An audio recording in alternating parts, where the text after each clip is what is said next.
Our last skill in this series is paraphrasing, and it might be the most important.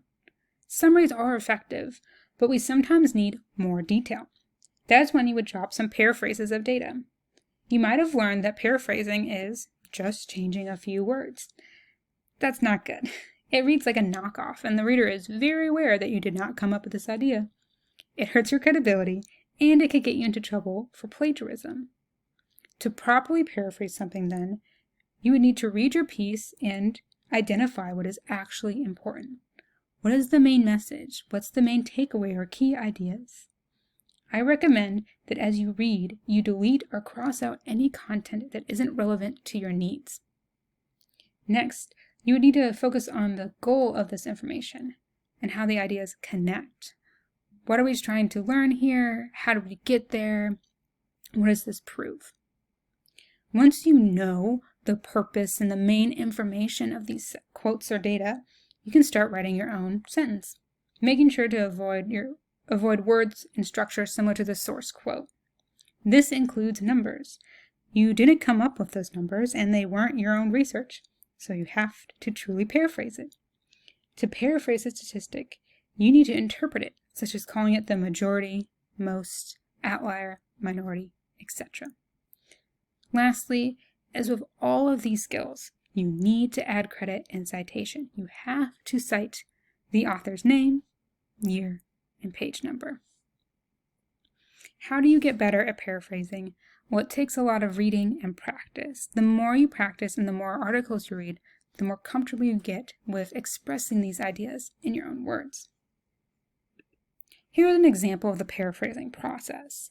I have a quote on one side, which I've color-coded. It just helps me isolate information. I usually do this process, the collecting and breaking down quotes, in a separate document when I personally conduct research.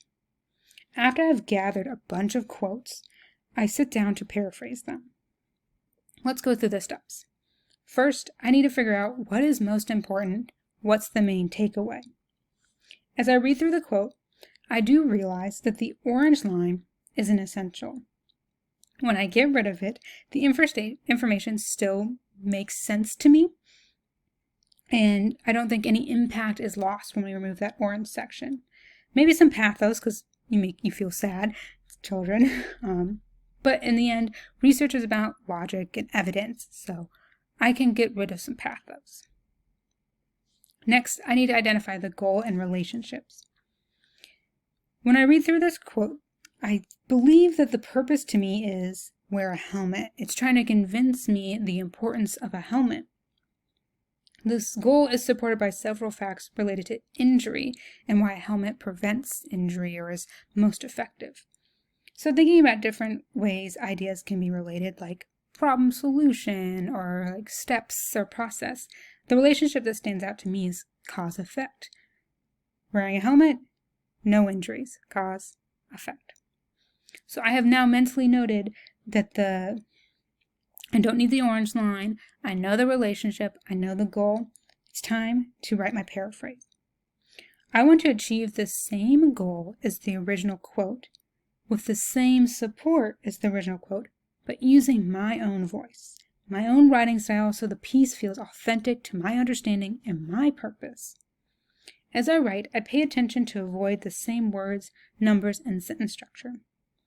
I know this can get tricky because some words in writing have no similar word. That is okay. I would need to consider if the term is common or unique to see if I should change it. So here again is my process, but written out. And you can see the paraphrase at the very end. What do you think? Is there anything I need to change or edit?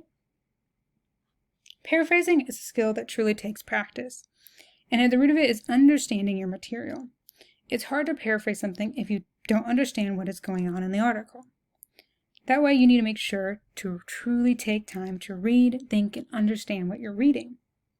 This is also why presenting your source summaries or talking to an advisor cohort is so helpful. You get to practice explaining tough concepts in your own words, so paraphrasing becomes easier or smoother. If you get stuck, I suggest highlighting your paraphrase and coming back to it.